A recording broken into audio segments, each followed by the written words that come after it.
Allahu Allahu Allahu Allah. Seorang yang datang di zaman Umar radhiyallahu anhu. Orang ini teman-teman sekalian, kebetulan Umar lagi duduk. Umar bin Khattab ini suka duduk selesai antara sholat dengan sholat, kayak duhur ke asar, asar ke maghrib. Umar sering duduk di rumah, di masjid, terus dengerin keluhan-keluhan orang. Ada yang punya cerita, sampein gitu kan. Ada yang salah, dia tegur gitu. Satu waktu Umar lagi duduk antara duhur sama asar di masjid. Ada masuk orang dalam masjid Nabi SAW, kembar, persis sama.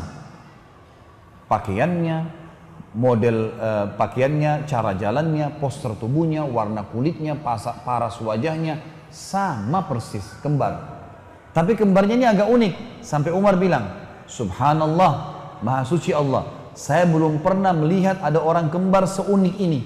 Artinya tidak ada beda sama sekali, semuanya sama.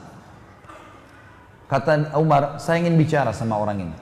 Maka ada satu orang sahabat Umar mengatakan, saya panggil Amirul Mukminin. Dipanggillah.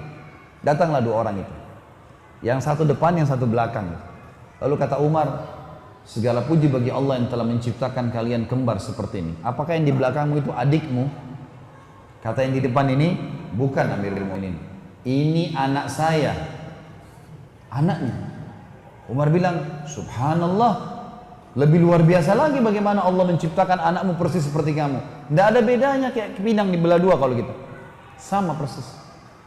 Kata orang itu, ya Amir Mu'minin, kalau anda dengar cerita lahirnya anak ini, anda lebih kagum dengan Allah. Kata Umar, sebentar, kumpul semua. Atau mesti disuruh kumpul. Dengarin nih kisahnya orang ini. Kumpul semua. Karena dia bilang, kalau anda dengar kisah lahirnya anak ini, anda lebih kagum dengan Allah. Perkataan dengan lebih kagum dengan Allah ini yang menarik bagi Umar. Kumpul semua, dengarin nih. Kita dengarin semuanya, dengar, duduk. Mulailah cerita orang ini. Dia bilang, ya Amir Mu'minin, umur anak saya ini 19 tahun. Yang lalu, 19 tahun yang lalu, saya pernah berjihad. Pergi jihad. Waktu saya pergi jihad ini, hari pertama saya mau jihad, istri saya lagi hamil, saya baru nikah.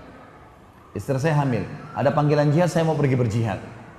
Istri saya sedih, karena saya mau pergi jihad, kita masih baru nikah, baru berapa bulan, dia juga dalam kondisi hamil. Saya tahu kesedihannya, takut sendirian.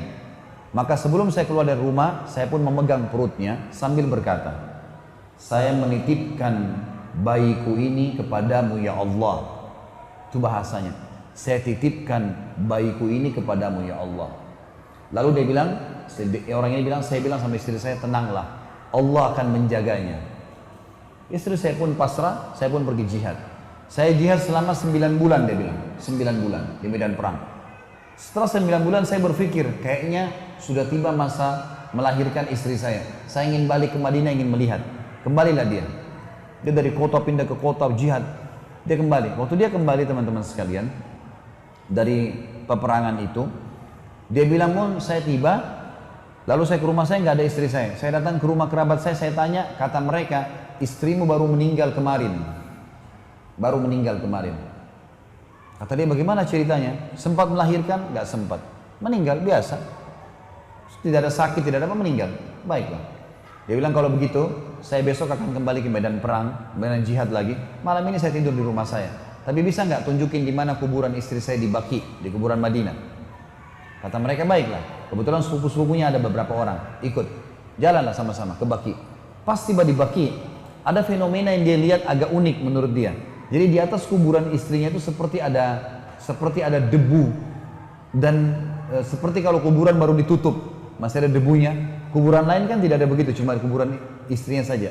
Lalu dia bilang, ada apa kok? Kuburan istri saya kapan kalian kubur? Kemarin atau baru sekarang? Kata mereka, dari kemarin. Kok seperti baru dikubur, masih ada pasir-pasir, masih ada debu-debu. Apa ada yang gali kuburan istri? Dia bilang enggak. Dari kemarin, kata sepupu-sepupunya, dari kemarin semenjak kami kubur istri kamu, begini keadaan kuburannya. Bahkan kalau dari jauh, kelihatan sekali debu itu. Dari luar kuburan Baqi kelihatan sekali. Orang bisa tahu kayak seakan-akan kuburan baru ditutup. Padahal dari kemarin. Kata suaminya, demi Allah saya tahu istri saya salihah. Gak mungkin ini tanda keburukan. Pasti tanda kebaikan. Karena istri saya sangat baik. patuh dengan saya, jaga ibadahnya dengan Allah, nggak mungkin. Ayo kita gali, digali sama dia. Dia bilang, ya Amir Mu'minin, waktu kami gali kuburan istri saya itu, kami menemukan jenazah istri saya masih utuh, gitu kan? Dan anak ini, ditunjuk anaknya, lagi ada di bawah rahim istri saya, lahir, menangis bayi ini.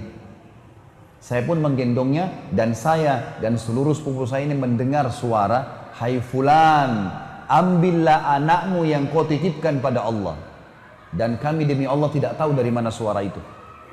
Lalu saya pun mengambil anak saya. Sambil dia nangis dia mengatakan, demi Allah wahai Amir Mu'minin, kalau saya waktu itu mengatakan, ya Allah, aku titipkan istriku juga padamu, maka istriku pun aku yakin belum mati sampai sekarang. Bagaimana kekuatan seorang mukmin sama Tuhannya, teman-teman. Dan memang itu inti daripada agama kita sebenarnya. Bagaimana kita berdoa, beribadah, yakin kalau Allah Azza wa Jalla itu ada. Dan ada ribuan kisah yang seperti ini, teman-teman sekalian, yang berhubungan dengan kesolehan orang-orang yang sudah mengenal Tuhannya. Bahagia. Mereka sangat bahagia, musibah bisa dilaluin, nikmat bisa disyukurin, segala macam hal bisa menasihatin orang, dan seterusnya. Ini hal yang paling mendasar dan tinggal sabar. Orang beriman, teman-teman, kita semua ini tinggal sabar. Sekarang Anda tinggal jalankan aktivitas sehari-hari, azan, sholat, puasa kalau puasa, sedekah kalau pas sedekah, baca Al-Quran, jaga amal soleh, jaga diri dari maksiat, jangan riba, jangan dusta, jaga semua itu sampai mati saja. Sampai mati saja. Mati demi Allah masuk surga. Surga itu bukan dongeng, teman-teman. Keyakinan seorang mukmin, rukun iman kita yang kelima, hari kiamat. Hari kiamat masuk dalamnya kematian, alam barzah, hisab, surga dan neraka. Itu dasar. Hadis Nabi SAW ribuan, ratusan yang menyebutkan masalah surga dan neraka ini. Ada semua. Ini fenomena bukan main-main. Daripada Anda menjadi orang yang bermaksiat, jelas dadanya sesak, tidak tahu harus kemana arahnya, dibenci oleh Allah dan hukumannya ada.